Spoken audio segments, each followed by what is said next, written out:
പുനരധിവാസ ഭൂമി വാസയോഗ്യമല്ലാത്തതിനാൽ ഇപ്പോഴും വാടക വീടുകളിൽ കഴിയുകയാണ് മൂലമ്പള്ളിയിൽ നിന്ന് കുടിയിറക്കപ്പെട്ട ആളുകൾ.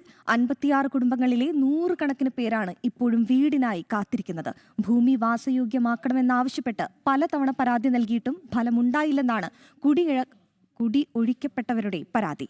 അതിനിടെ ജില്ലാ കളക്ടർ ജി പ്രിയങ്ക ഭൂമി സന്ദർശിച്ചു. വല്ലാർപാടം രാജ്യാന്തര ടെർമിനലിനായി കുടിയൊഴിപ്പിക്കപ്പെട്ട 56 കുടുംബങ്ങളാണ് സ്വന്തമായി വീടില്ലാതെ ഇപ്പോഴും വാടക വീടുകളിൽ കഴിയുന്നത്. ടെർമിനലിന്റെ റെയിൽ നിർമ്മാണത്തിനായി 18 വർഷം മുമ്പാണ് ഇടപ്പള്ളി നോർത്ത് സൌത്ത് വില്ലേജുകളിൽ നിന്ന് 56 കുടുംബങ്ങളെ കുടിയൊഴിപ്പിച്ചത്. ഇവർക്കായുള്ള മൂലമ്പള്ളി പുനരധിവാസ പാക്കേജിന്റെ ഭാഗമായി കാക്കനാട് വാഴക്കാല തുതിയൂരിലാണ് ഭൂമി കണ്ടെത്തി നൽകിയത്. 4.25 ഏക്കർ ഭൂമിയിൽ 4 സെന്റ് ഭൂമി വീതം ഓരോ കുടുംബത്തിന് നൽകി.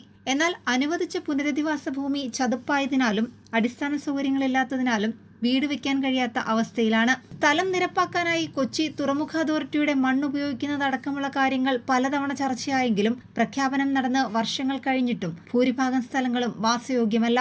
18 വർഷങ്ങൾക്ക് ശേഷവും വാടക വീടുകളിലാണ് കുടിയൊഴിപ്പിക്കപ്പെട്ട 100 കണക്കിന് ആളുകൾ കഴിയുന്നത്. ഭൂമി വാസയോഗ്യമാക്കണമെന്നാവശ്യപ്പെട്ട് നിരന്തരം പരാതികൾ നൽകിയിട്ടും ഫലമുണ്ടാകാത്ത സാഹചര്യത്തിൽ സമരത്തിലേക്ക് കടക്കാനായി കുടിയൊഴിപ്പിക്കപ്പെട്ടവർ തയ്യാറെടുക്കുന്ന സാഹചര്യത്തിലാണ് മൂലമ്പള്ളി മോണിറ്ററിംഗ് കമ്മിറ്റിയുടെ സാന്നിധ്യത്തിൽ ജില്ലാ കളക്ടറും ഉദ്യോഗസ്ഥരും തുതിയൂരിലെ സ്ഥലം സന്ദർശിച്ചത്. പ്രശ്നപരിഹാരത്തിനായി എത്രയും പെട്ടെന്ന് യോഗം വിളിക്കാമെന്ന് ജില്ലാ കളക്ടർ കോർഡിനേഷൻ കമ്മിറ്റി നേതാക്കളെ അറിയിച്ചിട്ടുണ്ട്. ജനം, കൊച്ചി.